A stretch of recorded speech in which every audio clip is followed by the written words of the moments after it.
Hello everyone, and welcome to my Y&R Homies channel. I hope everyone is having a wonderful day. Before we begin, please hit the subscribe button and give this video a thumbs up. Tracy reads Alan's phone as Sharon and Phyllis are rescued in the nick of time. Phyllis and Sharon argue over how to find the camera in Havenhurst without being seen. Sharon believes they ought to carry it out in the open. Let him come and face them. It doesn't matter whether they can see them taking the camera apart. This concept appeals to Phyllis. They will challenge them to enter. They would have an opportunity to leave, according to Sharon. Phyllis advises her to take things a step further. Let's demolish the location. He will definitely go down there after that. The implication that they need to release some aggression makes Sharon nod. After clearing a table, she approaches Phyllis and asks, "What are you waiting for?" Nick encourages Billy to phone Summer while they are in his car. Billy shows a flashback of him and Nick working together to solve the disappearance of Sharon and Phyllis. As Billy's daydream comes to an end, Nick ends his phone conversation with Summer. He believes that Summer sounds afraid. They summarize that for months, life has been a living hell. Jordan and Ian first, and now another madman. All Nick can do is hope they arrive in time. They decide not to allow Chance to eject them. Nick finds it incomprehensible that someone would abduct Sharon and Phyllis without requesting a ransom. Conversation shifts to the phone message. Whether it's them or Phyllis and Sharon, someone will have to pay for saving them. What does it imply that he is guiding them directly to them? Although Nick is unsure, he has a feeling that they will soon receive an answer. Chance is annoyed by Billy and Nick's arrival at Havenhurst and promises to get the Newman security detail to support them. Billy is curious as to why they aren't breaking down the door. According to Chance, they are awaiting the landlord's arrival so they may enter. Additionally, they are awaiting a search warrant. Billy and Nick are not impressed. They have no idea what's happening inside. Over the past 6 months, these women have endured a lot. Chance is giving them an order not to enter. It may be a trap. They will adhere to police protocol since this is a police affair. Chance receives a text message confirming the approval of the search warrant. But he demands that they hold off until the landlord opens the door. Nick and Billy pace hurriedly. Sharon and Phyllis destroy the place. Phyllis and Sharon like nothing more than tearing up cushions and shattering lights in the room. Phyllis shouts about Jordan, the devil's bride, while Sharon screams about Ian Ward. She drugged Sharon and stuck her in the saw, according to Sharon's cries. When she runs her off the road, Phyllis yells at her. "This one is for poisoning my medication and driving me insane," sobs Sharon. "I was clueless about what I was doing." This is in response to Heather's passing, my accusation against Daniel, and the suffering I caused you and your family. She knocks down the bookshelf. Sharon expresses her sincere regret for what transpired to Phyllis. They no longer need to travel there, according to Phyllis. That section that she was stranded there with her was fortunate. Both of them, according to Sharon, have had plenty of time there to reflect on the costs of their hatred. Phyllis concurs. It was only when their entire past was thrust upon them that they came to this realization. "I've heard of tough love, but this is kind of ridiculous," she thinks. They make the decision to continue.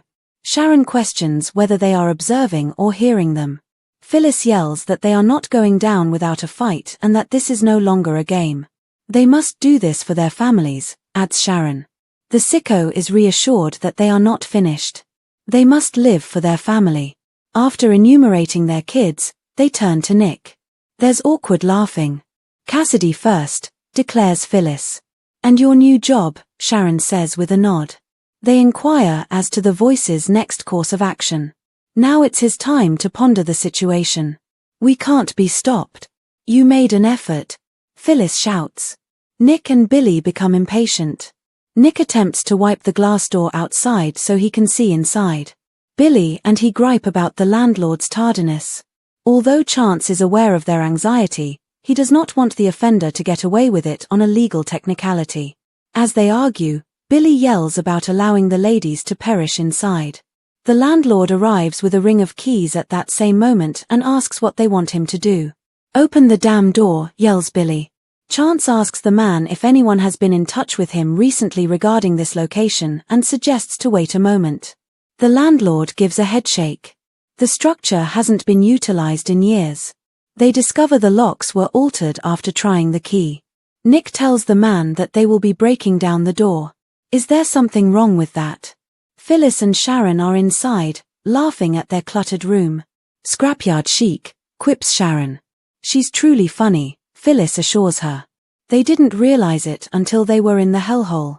Now what? Asks Sharon. The camera is held up by Phyllis. I assume the voice will be upset because it cannot see us. She anticipates a visit shortly. According to Sharon, this will give them the advantage. However, she cautions that they'll most likely arrive armed. Phyllis concludes that they ought to locate a means of self-defense. Sharon locates a thermos while Phyllis snatches a plastic thing. They switch off the light and wait near the door. Chance informs Billy and Nick outside that the door is composed of glass that is impervious to breaking. He prevents Nick from entering by jimmying the lock. The police must leave first. Billy and Nick pursue them into the darkness as they do so.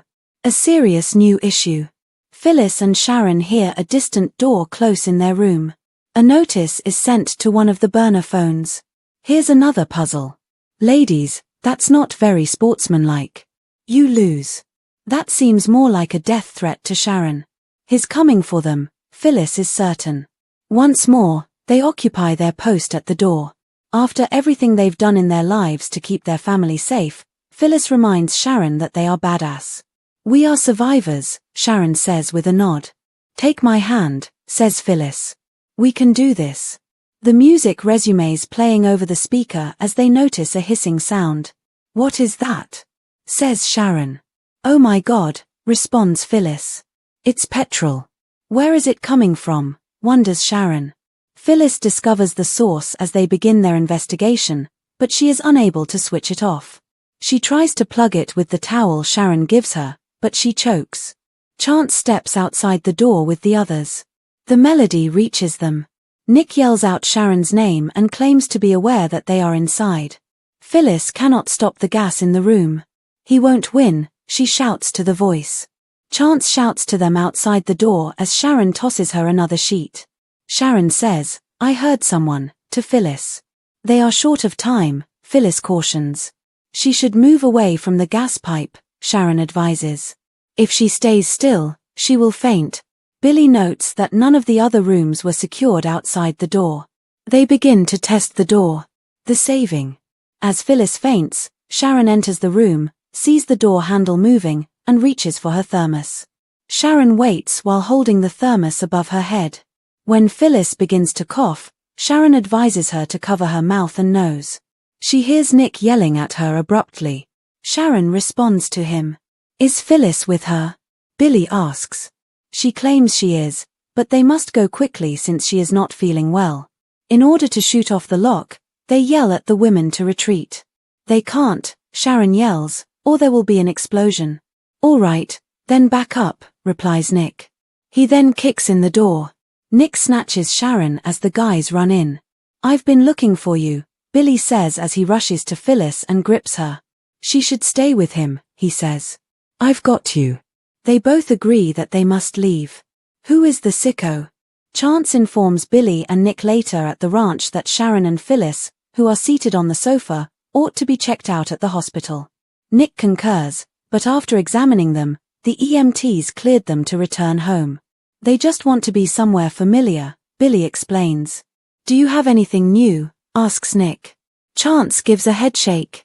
He believes that there isn't much evidence of this individual. This was well planned out. If activated, the gas was set to explode. It is diabolical. This took a great deal of planning and consideration. This isn't just any kidnapping. They are unable to comprehend why or who would do this.